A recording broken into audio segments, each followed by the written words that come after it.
Press वार्ता में सभी पत्रकारों का, इलेक्ट्रॉनिक मीडिया के सभी साथियों का स्वागत है। भारतवर्ष में आज जो कोरोना की दूसरी लहर है वो काफ़ी कम हो गई है, लेकिन फिर भी ये बीमारी जड़ से खत्म हो, हमारे देश के यशस्वी प्रधानमंत्री मोदी जी ने 18 वर्ष से ऊपर सभी को मुफ्त वैक्सीनेशन देने का कार्यक्रम किया है। वैक्सीनेशन में गति कैसे आए? आज हर हॉस्पिटल में, हर केंद्र पर वैक्सीनेशन बिना रजिस्ट्रेशन के उपलब्ध है। सरकार तो जहां इसमें अपना काम कर ही रही है, भारतीय जनता पार्टी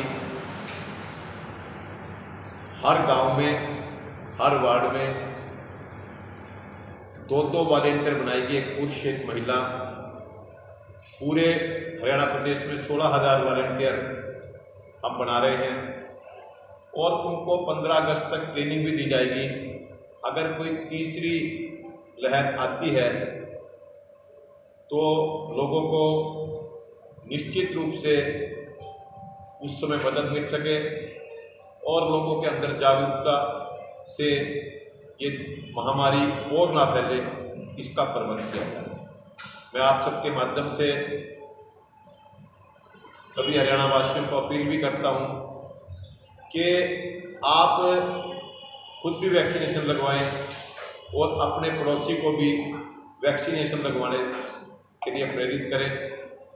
और निश्चित रूप से इस संकट काल में हम सबकी जिम्मेवारी बनती है, जब तक वैक्सीनेशन का कार्य पूरा नहीं होगा तब तक इस बीमारी का खतरा बना रहेगा। जहां तक आज 26 जून है, लगभग 46 वर्ष पूर्व 25 जून की रात को देश की प्रधानमंत्री इंदिरा गांधी ने एक काला अध्याय लोकतंत्र में जोड़ा, इमरजेंसी लगाकर। और उस इमरजेंसी के लिए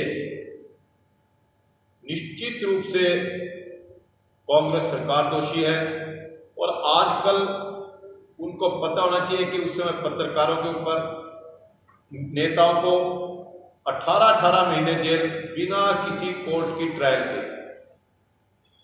जेल में डाला गया। और आप जब उस इतिहास को पढ़ेंगे तो तब पता चलेगा कि वास्तव में इमरजेंसी का कितना काला दिन था कि बगैर पूछे घर से उठाया और जेल में डाल दिया। भारतीय जनता पार्टी हरियाणा ने भी 25 जून को और 26 जून आज को भी जो हमारे इमरजेंसी के अंदर हाई जेल में रहे उनको सम्मानित करने का कार्यक्रम हर जिला हेडक्वार्टर पर किया है। और इसी प्रकार एक किसान नेता तथाकथित क्यों लगा रहा हूँ, योगेंद्र यादव किसान से उसका कोई संबंध नहीं, अलग ही विचारधारा है। वो लोकतंत्र का पाठ पढ़ाते हैं, वो इमरजेंसी की तुलना करना सिखाते हैं सरकार से। अगर उनको इमरजेंसी का पता होता तो ये बात ना करते। जो किसान आंदोलन जो टीकरी बॉर्डर और बॉर्डरों पर है वो अपना अप्रासंगिक हो चुका है। वास्तव में आंदोलन के नेता जब भी कोई घटना घटती है उससे पल्ला झाड़ देते हैं, चाहे 26 जनवरी की घटना हो या बंगाल की बेटी की से दुष्कर्म की घटना हो या अभी एक अपहरण की घटना घटी हुई, एक व्यक्ति को जिंदा जला के मारने की, जितनी भी घटना हुई, जब भी किसी बारे में बात की जाती है तो किसान नेता इसके लिए अपने आप को दूर कर लेते हैं, हमारा कोई वास्ता नहीं। वास्तव में लोकतंत्र में सबको आंदोलन करने का हक है। अगर किसान आंदोलन करें उनका भी हक है, लेकिन किसान नेताओं के संगठन के लोग आजकल इस आंदोलन को क्यों कर रहे हैं? एक बड़े नेता राकेश टिकैत जी कहते हैं, मैं तो जब ये कानून वापिस होंगे जब ही घर जाऊंगा। वास्तव में उनको पता है कि ये कृषि कानून किसानों के फायदे के हैं।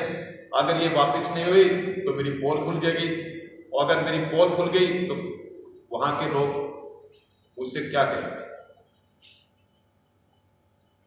बाबा महेंद्र सिंह टकैत, चौधरी चरण सिंह का भी एक सपना था खुला बाजार का, और उसके अंदर उन्होंने किसानों के लिए इसका समर्थन भी किया था।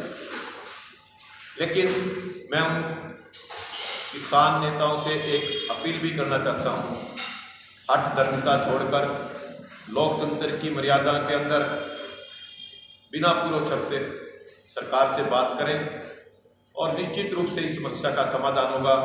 सरकार किसानों की हर समस्या का समाधान करने के लिए तैयार है। भारतवर्ष में समान निधि के रूप में 6,000 रुपये, और हरियाणा सरकार ने जितनी भी सरकारें आज तक हुई जो अपने आप को किसानों की सरकार बताती रही है, 12,000 रुपये एकड़ के हिसाब से मुआवजा दिया है।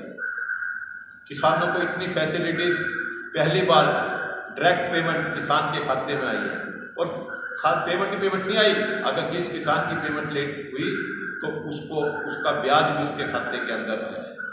ये एक बहुत बड़ी उपलब्धि है। और इसी प्रकार भारतीय जनता पार्टी हरियाणा प्रदेश की कार्यकारिणी ओम प्रकाश जी धनखड़ के नेतृत्व में अभी हुई थी, और पूरे प्रदेश के अंदर हमारा 1 लाख वृक्ष लगाने की योजना है। हम 19 हर बूथ के ऊपर 5-5 पेड़ लगाएंगे, और जो 23 जून को श्यामा प्रसाद मुखर्जी के बलिदान दिवस से लेकर 6 जुलाई को श्यामा प्रसाद मुखर्जी का जन्म दिवस है, उस तक ये कार्यक्रम चलेगा। और ये कार्यक्रम कई स्थानों पर शुरू हो चुका है, और हमारा लक्ष्य है जो ये ऑक्सीजन की कमी हुई, वास्तव में अगर हम ओरिजिनल ऑक्सीजन पैदा कर देंगे तो निश्चित रूप से आने वाली पीढ़ी को इसका बहुत बड़ा लाभ होगा।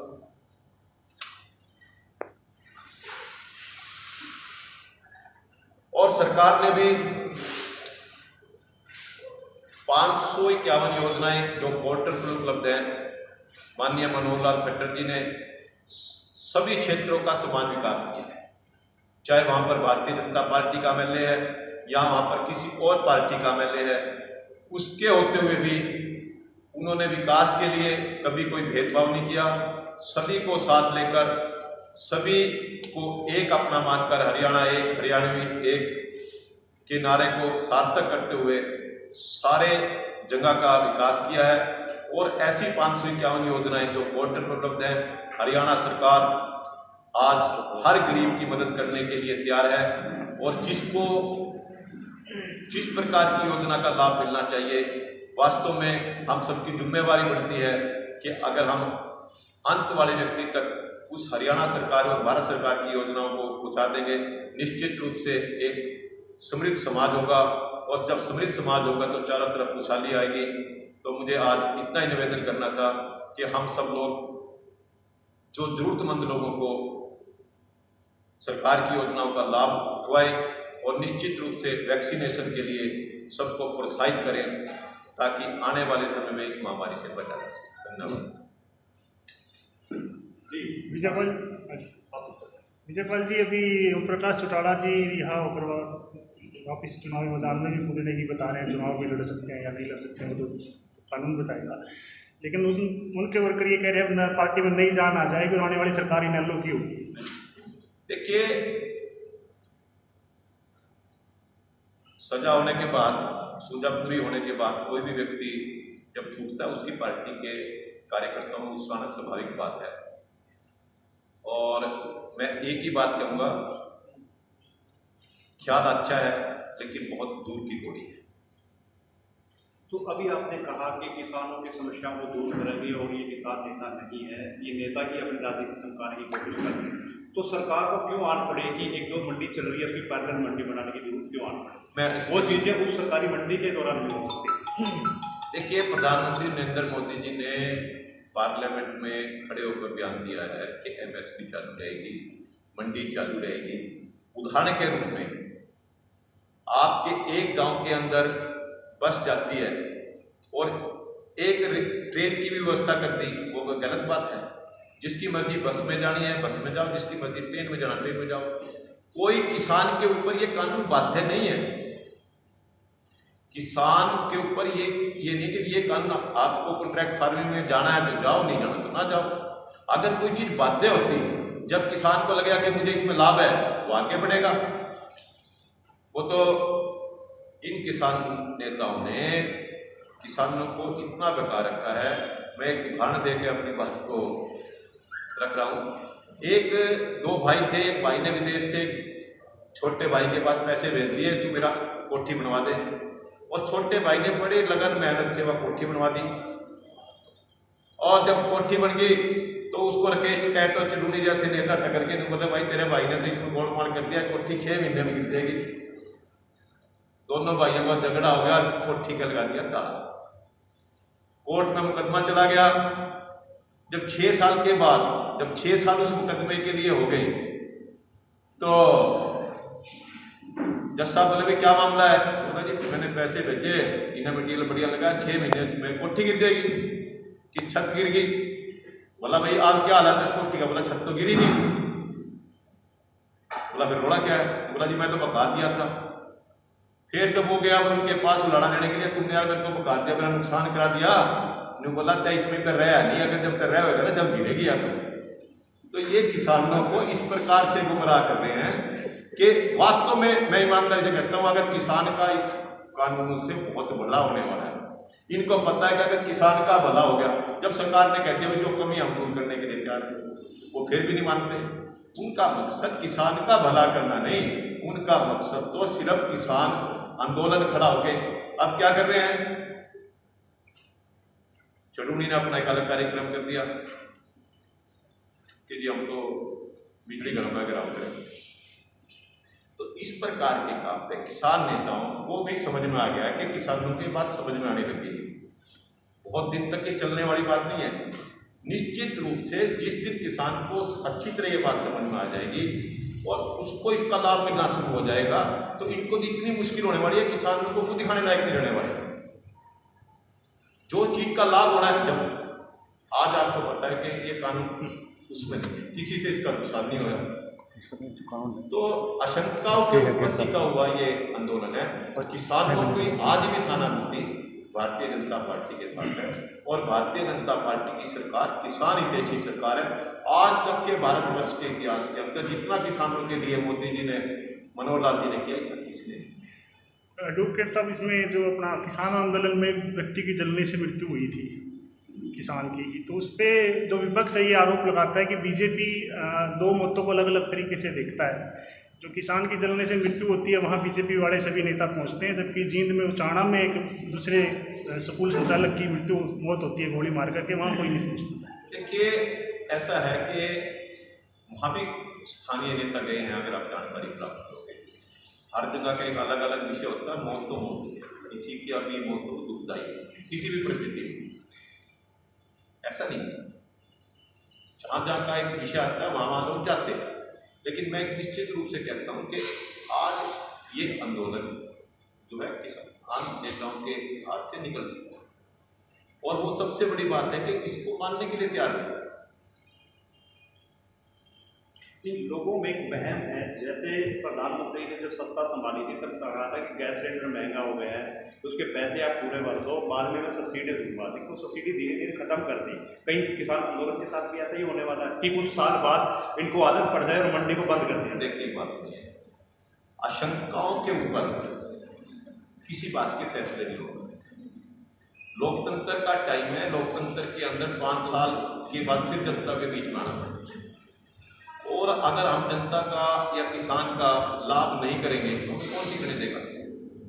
जब एक ही बात कहती है भाई जिसको भी लगता है कि इसमें ये कमी है उसको ठीक करने के लिए हम तैयार हैं, तो उसमें विषय क्या रहेगा? अगर कोई एक बात हम कोई ऐसा काम करेंगे, वोट तो लेने हमने जनता के बीच में किसानों के पास ही आना, हम इसी मुद्दे पे चुनाव लड़ने वाले हैं। रोजाना किसान जो है आमने सामने है, आप बता रहे हैं कितने अच्छे ये जो कानून है, तो आप क्यों नहीं समझा पा रहे? देश के प्रधानमंत्री ने इतनी ज्यादा हट जनता के बाद कहीं भी कोई लाठीचार्ज नहीं कराया, कोई गोली की घटना नहीं हुई। उनका तो एक मकसद है ये कि किसी प्रकार से सरकार इस प्रकार फोर्सफुली इसको दबाए। उनको ये बुखलाहट है कि ये सरकार इतनी सहनशील कैसे है, वो इस प्रकार की बातों को कैसे सहन कर रही है। बीजेपी जी 2014 से पहले बीजेपी पुरजोर विरोध करती थी महंगाई का, पेट्रोल डीजल के दामों का। जी पेट्रोल डीजल के दामों का बहुत विरोध करती थी, लेकिन आज देखिए वास्तव में पेट्रोल के दाम बढ़े, कोई दो राय नहीं, अतिशयोक्ति नहीं। लेकिन क्या है कि इस समय जो कोविड काल के अंदर जो कीमतें बढ़ी हैं उसके हिसाब से कीमतें बढ़ानी पड़ती हैं। आज 80,000 करोड़ लोगों को मुफ्त राशन देना, मुफ्त वैक्सीनेशन देना और इस प्रकार की कई योजनाओं का लाभ जनता को देना पैसे से होता है। जिला स्तर पर कोई कार्यक्रम नहीं होने दे रहे हैं किसान, सर किस तरह से समझाएंगे आप इतनी अच्छी बात? देखिए ऐसा है कि पहली बात तो मैं कहता हूँ कि सभी लोग किसान नहीं, किसान तो अपने खेत में काम करते हैं, वो किसान संगठनों के लोग हैं। जब किसान संगठन का जिस संगठन का आंदोलन होता है उसके लोग आते हैं, वो रोकते भी हैं। लेकिन आप एक बात को क्यों रोक रहे हैं, मेरा तो मानना ये है, जब भारतीय जनता पार्टी हरियाणा प्रदेश ने किसानों को गांव-गांव जाकर इसका लाभ बताने की कोशिश की तो उन्होंने एक योजना बनाई कि इनको प्रोग्राम ना करने दो ताकि ये किसानों को बता ना सके, और अगर किसानों के सामने सच्चाई आ गई तो हमारा ये आंदोलन कमजोर हो गया। सर अभी आपने कहा कि सरकार ने 500 से ज़्यादा स्कीमें गरीबों के लिए चलाई, 500 क्या, लेकिन वो गरीबों तक पहुँच नहीं पा रही उस समय, उसके लिए आप क्या करें? मैं आपसे चर्चा कर रहा हूँ कि ये जिम्मेवारी हम सबकी है। ये आज पढ़े लिखे युवकों से भी आह्वान करेंगे, इसके लिए भी ये चिंतनीय विषय मैं तो बड़ा कई बार कहता हूँ कि हम जरूरतमंद लोगों को वो स्कीमों का लाभ पहुँचाएँ। आप पत्रकार हैं और हमारी भी जिम्मेवारी बनती है और समाज के पढ़े लिखे लोगों की जिम्मेवारी बनती है कि जो भी योजनाएं सरकार लाती है जिसको जरूरत है उस तक पहुँचाएंगे। और निश्चित रूप से अगर हम अपने जीवन में जो भारतीय जनता पार्टी पंडित दीनदयाल उपाध्याय का सिद्धांत है, सबसे अंत वाले व्यक्ति की पहले मदद, अगर इसमें आपकी मदद होगी इसके लिए भी हम आपको धन्यवाद करेंगे और आपको खुशी भी होगी। शिक्षा संस्थाएं भी काफी समय से बंद पड़ी है, इस बारे में आप क्या कहना? देखिए वास्तव में शिक्षा संस्थाएं और बहुत व्यवसाय इस कोरोना काल में बहुत पिछड़ गए, आर्थिक स्थिति से भी बहुत जूझना पड़ रहा है। लेकिन निश्चित रूप से समय ठीक आएगा, समय सभी एक जैसे नहीं होते और उस समय उनका काम भी बढ़िया चलेगा। जब शिक्षा संस्थान बढ़िया चल रहे थे, जबकि शुभकामनाएं थी, और अब प्रभु से कामना की कोविड काल खत्म हो और शिक्षा संस्थान फिर। एक सवाल महावीर जी, हाँ, नगर पालिका चुनाव में और ग्राम पंचायत चुनाव में पार्टी क्या रणनीति रहेगी? हाँ अभी और सफेदों में आपकी रणनीति क्या रहेगी? दोनों में क्या कहा? सफेदों में आपकी राजनीतिक वो क्या रहेगी रणनीति? पार्टी की प्रदेश स्तर पर पंचायत चुनाव में, नगर पालिका चुनाव में क्या नीति रहेगी और सफेदों में नगर पालिका चुनाव में बीजेपी क्या रणनीति रहेगी?